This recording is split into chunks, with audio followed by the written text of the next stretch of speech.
performances of a champion in the making, isn't it, Remy Gardner? Everything is just going right for him. He can't stop winning in Moto2. He loves Assen. And coming into, he's performed in 2010. That was Tony Elias in that inaugural season. So this kind of winning streak, few and far between in Moto2 history, so more than comfortable. And it's fair to say that the rest really are playing catch-up. Beds here. He's done very well, Marco. 47 points down. This is on Remy Gardner. Yeah, consistency has not been a weakness of Marco Bezzecchi so far this year. He just has not been able to get himself in that victory hunt at any stage.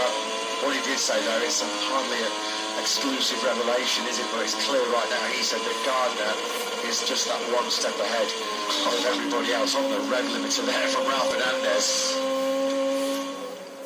Brilliant there from Fernandez, as he did earlier, a 1:36.346 set by Zarco 6 years ago.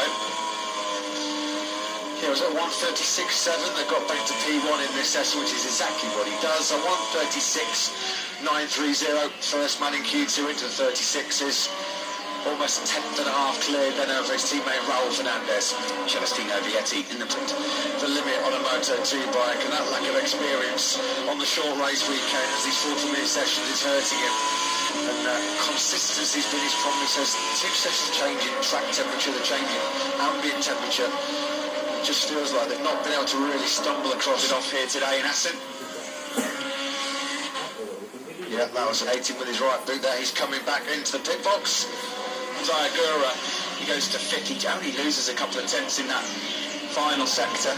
Good job that by Agura. He's only had a couple of second row starts in Moto2 so far this year. That was mighty close to being his best qualifying result of the season. At this stage, Gartho and Kinet benefiting from that extra little bit of track time to build up their rhythm in Q1 while they're capitalising. A few words being exchanged here between Marco Bezzecchi and the German rider who had a good ride back in his home race from 17th on the grid through to 6th. I think Marcel Schotter is upset here with Fabio Di Gianantonio.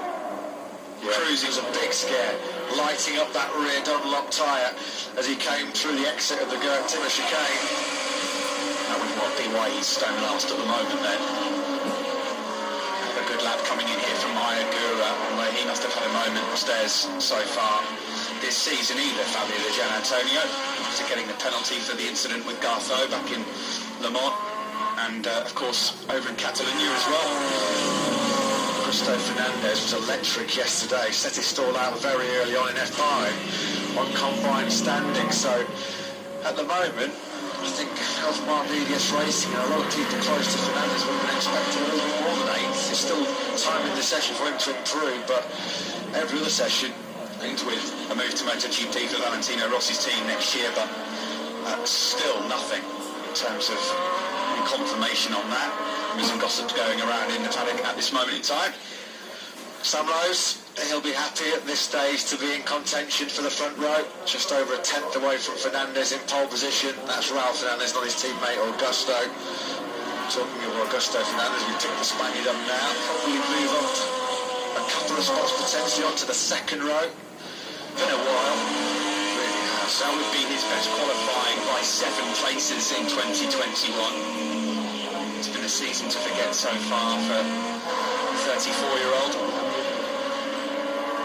But nice to see him going well here. There is Ralph Fernandez with Ben Snyder in the past. He's doing a really good job. Likewise, Augusto Fernandez was super strong in Sector 1. He was the fastest first sector of the session so far. A wobble there from Remy Gardner as he tries to force his way back up onto the front row. He's got Tony Arbolino keeping the hooks in just up behind him as well, and Arbolino could profit here this time. Yeah, this is a bit more like it. This will be threatening. Well, not the second row. Let's see how he gets on in the P7. He's only 600ths away from that second row, right on the coattails of Jorge Navarro now. Still, Raul Fernandez on pole as he crosses the line with Ben Snyder just behind him. Strider, he's over a tenth up in Sector 1, and he's just about held on to his advantage through Sector 2 as well, as we look at the two Italians here. Celestino Vietti He's coming towards the back end of it now. That's a good lap this by Celestino Vietti.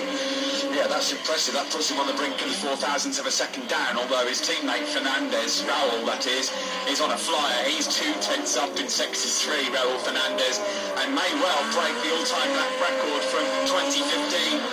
There must have been some big mistake in that third sector from us. 1:36.346 set by Joan Zarco. Augusto Fernandez did nail the last couple of sectors on his previous lap. Again, he's rather threatened a place inside the top 6 for a couple of laps now, and finally gets the job done, and he's on the front row at the expense of his teammate Sam Lowes. Cracking 36.655 there.